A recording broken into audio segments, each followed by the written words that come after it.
పూర్వం పాటలీపుత్రంలో ఉగ్రసేనుడనే రాజు ఉండేవాడు. ఆయన మహావీరుడు. ఆయన కింద ఉండే సామంతులందరూ యోధానుయోధులు. ఆయనంటే అందరికీ సింహస్వప్నం. కాని కొంతమంది సామంతులు అవినీతిపరులుగా, నిరంకుశంగా ఉండేవారు. వారు రాజుగారి అభిమానానికి పాత్రులైన కారణంగా వారి వల్ల ప్రజలు బాధలు పడసాగారు. ఉగ్రసేనుని పట్ల అమిత విశ్వాసం కల యోధులలో సహదేవుడు ఒకడు.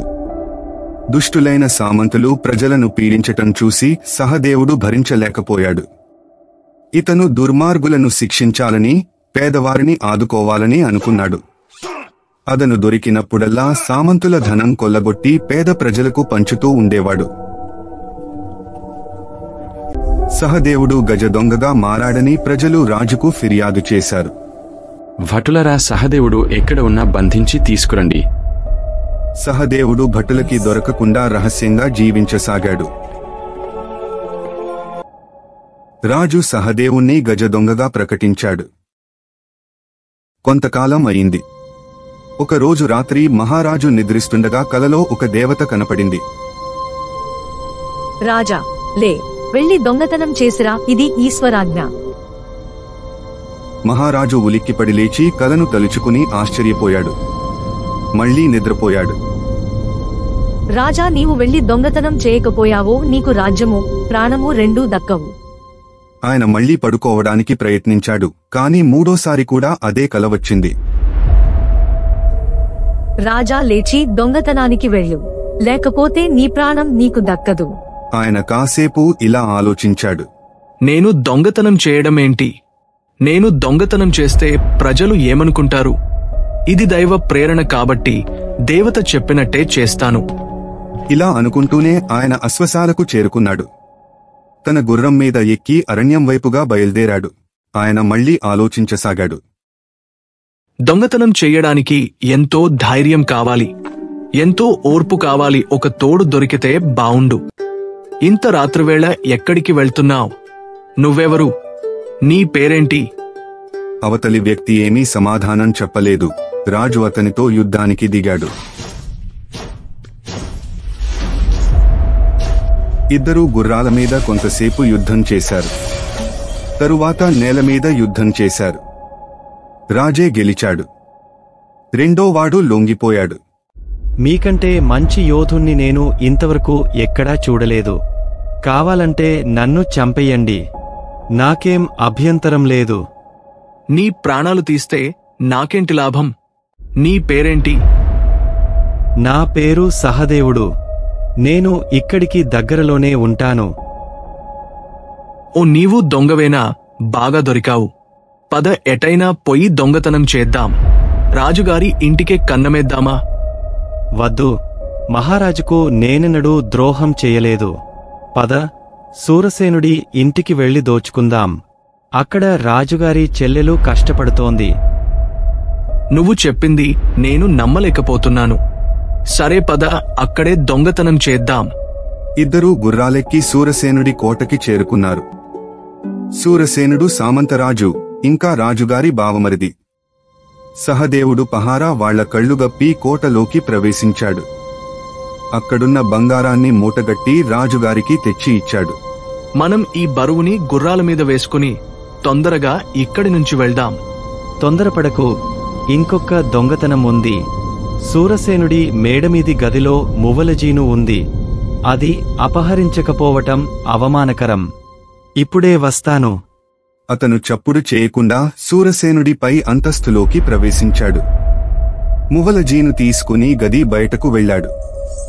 ఆ మువ్వల చప్పుడుకు సూరసేనుడికి మెలకువ వచ్చింది. మీకది వినిపించిందా? గదిలో ఎవరో దూరారు, ఏదో చప్పుడైంది. నీకెందుకు దిగులు? రేపటితో నీ బాధలన్నీ అంతమైపోతాయి. రేపు సాయంత్రంలోపు అర్ధరాజ్యం నాదైపోతుంది. నేను, నా మిత్రులు కలిసి రేపు కొలువులో మహారాజును హత్య చేసి రాజ్యం పంచుకుంటాం. నా బొందిలో ప్రాణముండగా మా అన్నను హత్య చేయనివ్వను. ఆమె లేచే లోపల సూరసేనుడు ఆమెను స్పృహ కోల్పోయేదాకా కొట్టాడు. ఇదంతా వెనక నుంచి గమనిస్తున్న సహదేవుడు తాను వచ్చిన దారినే వెనక్కి వెళ్లాడు. సూరసేనుడు తనతో ఉన్న కొంతమంది సామంత రాజులతో రేపు మహారాజును హత్య చేయబోతున్నాడు. ఇదంతా అతను అతని భార్యతో చెబుతుంటే నేను విన్నాను. నేను నమ్మలేకపోతున్నాను. సూరసేనుడు ఇంత నమ్మకద్రోహం చేస్తాడనుకోలేదు. అతను ఇలాంటి వాడని తెలియక చేరదీశాను. నా కత్తి నాకిచ్చేయ్. నేను సూరసేనుణ్ణి ఇప్పుడే చంపివస్తాను. ఒకవేళ నేను తిరిగి రాకపోతే చనిపోయాననుకుని నీ దారిన నువ్వు పో. వద్దు, మనం వెళ్ళి ఈ విషయం రాజుకే చెప్పుదాం. ఆయనే చూసుకుంటాడు.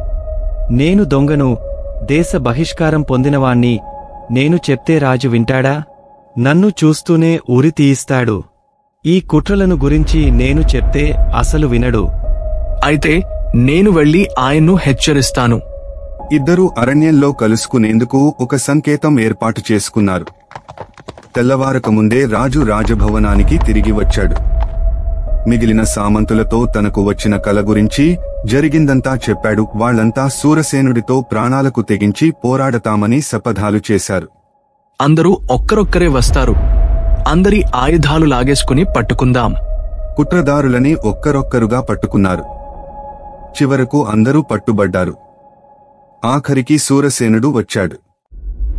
అతను తన అనుచరులు ముందే పట్టుబడ్డారని గ్రహించాడు. ప్రభు, ఏమిటిది? మీ బావమరిదిని, సామంతులని ఇలాగేనా స్వాగతించేది? ఇది రాజద్రోహులకిచ్చే స్వాగతం అన్నాడు రాజు. ఎవరా మాటన్నది? పిలిపించండి. వెళ్ళండి, సహదేవుణ్ణి తీసుకురండి. భటులు సహదేవుణ్ణి తీసుకురావడానికి బయలుదేరారు. మహారాజు, సహదేవుడు అంతకుముందు ఏర్పాటు చేసుకున్న సంకేత స్థలానికి వెళ్లారు. రాజుగారు నిన్ను రమ్మంటున్నారు. వెంటనే బయల్దేరు. రాజు నన్ను పట్టుకోవడానికి ఎత్తువేశాడా? నిన్నటి వ్యక్తి రాజుగారికి దొరికిపోయాడా? రాజు అంత నీచానికి ఒడిగట్టడు. సరే, వెళ్దాం. సూరసేనుడితో యుద్ధం చేయమన్నాడు రాజు. సహదేవుడికి నిన్న రాత్రి తనతో ఉంది రాజే అని అర్థమైంది. సూరసేనుణ్ణి అతను ఓడించాడు. భటులు బంధించారు. నిన్ను సామంత రాజుగా ప్రకటిస్తున్నాను. చిత్తం మహారాజా. రాజు నమ్మిన సూరసేనుడు రాజుని మోసం చేశాడు. గజ దొంగగా మారిన సహదేవుడు రాజుకి మేలు చేశాడు. అందుకే ఎవరినీ గుడ్డిగా నమ్మకూడదు. మంచివాళ్ల ముఖంలో మోసం చేసేవారు ఉండవచ్చు. అలాగే మోసగాళ్లుగా కనిపిస్తున్నా ప్రజల మంచి కోసం పనిచేసే నిజాయితీపరులు ఉండొచ్చు. ఎవరు ఎలాంటివారో అనే నిర్ణయం అవగాహనతోనే తీసుకోవాలి.